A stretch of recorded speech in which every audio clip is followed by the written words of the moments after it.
Welcome to my YouTube channel refrigeration and air conditioner. मैं Tripti Patel, instructor of refrigeration and air conditioner.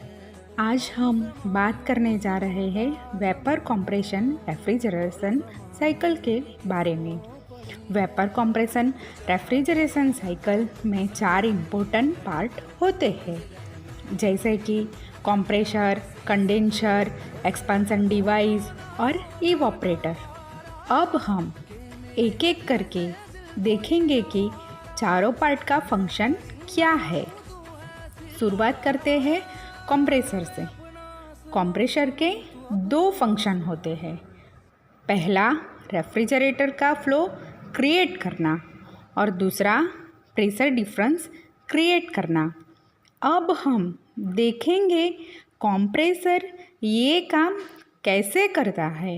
ये काम करने के लिए कंप्रेसर में crankshaft, connecting road, piston, cylinder board, suction valve, discharge valve, valve plate, cylinder head जैसे part होते हैं। जब क्रैंकशाफ्ट घूमता है तब पिस्टन ऊपर से नीचे की ओर आता है, जिसे हम बोलते हैं सक्शन स्ट्रोक।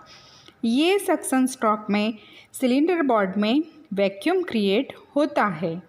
वैक्यूम क्रिएट होने से इवोपरेटर में जो low pressure, low temperature vapour refrigerant है, वो सक्शन वाल्व को नीचे की ओर धकेल के सिलेंडर वाल्व में एंटर करता है।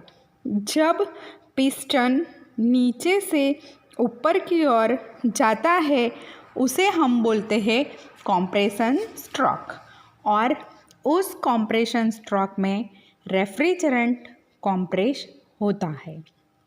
रेफ्रिजरेंट जब कंप्रेस होता है तो उसका प्रेशर बढ़ता है और उस प्रेशर की वजह से सक्शन वाल्व बंद हो जाते ही डिस्चार्ज वाल्व खुल जाता है और रेफ्रिजरेंट डिस्चार्ज हो जाता है। और इस तरीके से कंप्रेसर रेफ्रिजरेंट को डिस्चार्ज करता है।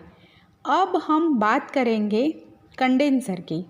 कंडेंसर के 2 फंक्शन होते हैं।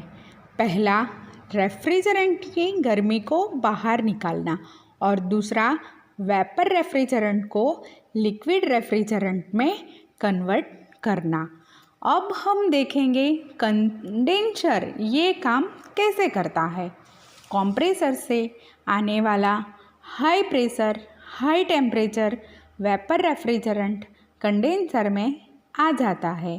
कंडेंसर में रेफ्रिजरेंट का टेम्परेचर बाहर के वातावरण से ज़्यादा होता है, जिसके कारण कंडेंसर अपनी गर्मी को बाहर निकालता है, क्योंकि जो गर्मी और जो हीट है वो always flow from high temperature to low temperature.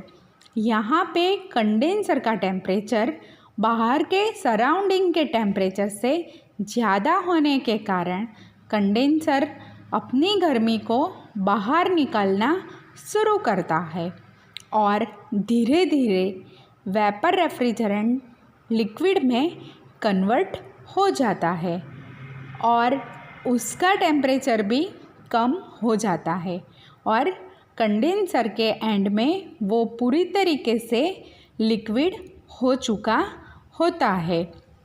Refrigerant पूरी तरीके से लिक्विड में कन्वर्ट हो चुका होता है। वो आगे रेफ्रिजरेंट जाता है ड्रायर में। ड्रायर के 2 फंक्शन होते हैं। पहला, रेफ्रिजरेंट को फिल्टर करना और दूसरा, रेफ्रिजरेंट में से मॉइस्चर को एब्जॉर्ब करना।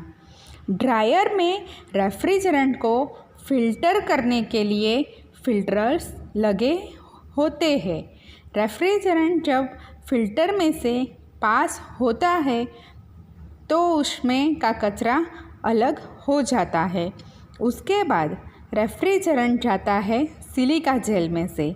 सिलिका जेल की प्रॉपर्टी होती है मॉइस्चर को एब्जॉर्ब करना और इस तरीके से रेफ्रिजरेंट पूरी तरीके से साफ मॉइस्चर फ्री आगे बढ़ता है वो एक्सपेंशन डिवाइस में। अब हम देखेंगे एक्सपेंशन डिवाइस का काम क्या है। रेफ्रिजरेंट प्रेशर को कम करना वो एक्सपेंशन डिवाइस का काम है। रेफ्रिजरेंट प्रेशर को कम करने के लिए एक्सपेंशन डिवाइस में एक छोटा सा छेद होता है। रेफ्रिजरेंट उस छेद में से पास होता है तो उसको रिस्ट्रिक्शन ऑफर होता है, यानी कि रेजिस्टेंस ऑफर होता है। उसकी वजह से रेफ्रिजरेंट का प्रेशर कम हो जाता है और लो प्रेशर लो टेम्परेचर का लिक्विड रेफ्रिजरेंट आगे जाता है। इवोपरेटर में अब हम देखेंगे इवोपरेटर का काम क्या होता है। तो इवोपरेटर के दो फंक्शन होते हैं। पहला बाहर की गर्मी को एब्जॉर्ब करना और दूसरा लिक्विड रेफ्रिजरेंट को वेपर में कन्वर्ट करना। इवोपरेटर में आने वाला refrigerant low pressure low temperature का लिक्विड रेफ्रिजरेंट होता है। यहाँ पे रेफ्रिजरेंट का टेम्परेचर सराउंडिंग के टेम्परेचर से कम होने के कारण बाहर की गर्मी इवोपरेटर कॉइल में चली जाती है, या फिर हम ऐसा कह सकते हैं कि इवोपरेटर कॉइल बाहर की गर्मी को एब्जॉर्ब करता है, जिस वजह से बाहर कूलिंग इफ़ेक्ट क्रिएट होता है। जब बाहर की गर्मी इवोपरेटर का रेफ्रिजरेंट एब्जॉर्ब करता है तो रेफ्रिजरेंट उबलने लगता है और उबल के लिक्विड रेफ्रिजरेंट वेपर में कन्वर्ट हो जाता है और लो प्रेशर लो टेम्परेचर का वेपर रेफ्रिजरेंट फिर से कंप्रेसर में आ जाता है। इस तरीके से ये जो साइकिल है वो कंटिन्यूस चलती रहती है और इसको हम कहते हैं वेपर कंप्रेशन रेफ्रिजरेशन साइकिल। अब हम देखेंगे कि इसकी एप्लीकेशन क्या रहेगी। तो जो जितने भी रेफ्रिजरेटर है, फिर वो सिंगल डोर हो डबल डोर हो या फिर window AC split AC central AC water cooler visible cooler deep freezer ice candy plant cold storage plant, सारे मशीन्स में वेपर कंप्रेशन रेफ्रिजरेशन साइकिल इस्तेमाल होती है और इसी प्रिंसिपल में सारी मशीन काम करती है और इसके लिए साइकिल को समझना बहुत ज़रूरी है।